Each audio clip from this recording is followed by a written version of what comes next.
especially given you didn't seem pleased about my previous visit. Because you came unannounced and in unfortunate company.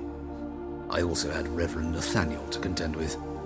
Our spiritual caretaker has left the city on some important matter, and I know who you are, what drives you. I'm more than happy to aid your investigation.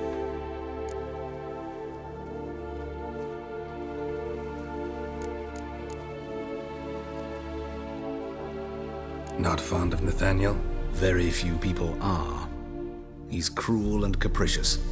He stormed in here once, grabbed a scalpel I was sterilizing over a burner, sliced my back with it to the bone, because I had forgotten to lock the storeroom. Hard to be fond of someone like that, wouldn't you agree?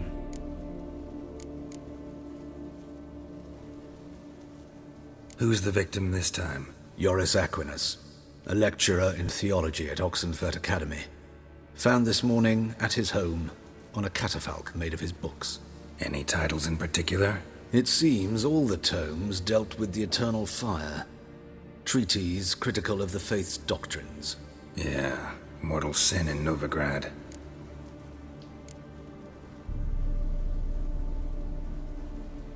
Von Grad's told me all about you. Ah, doubtless you've heard how I had the noble leader of the student protesters thrown in prison. But did you hear the protests were far from peaceful, or did he neglect to mention it?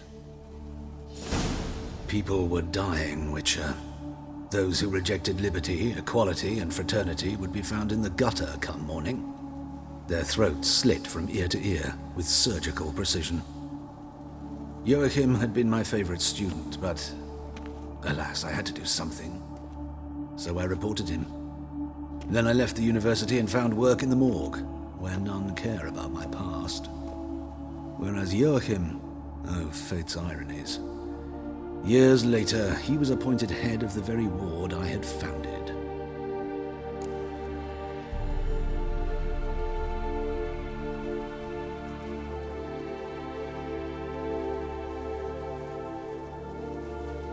How old's Von Gratz? 50? 60?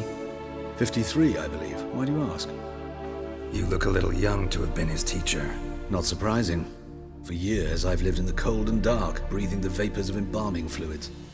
In short, working with corpses extends one's life. Amusing, is it not?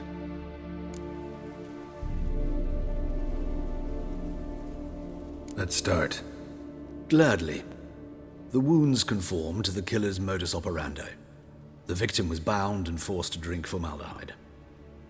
Next, the killer removed the eyes, placed burning coals in the sockets, then opened the rib cage and... What's this? A parchment made of human skin. A message from the murderer. The name of his next victim. Patricia Vegelbud. Do you know her? Yes. Even went to her estate once with... Gotta find her, now.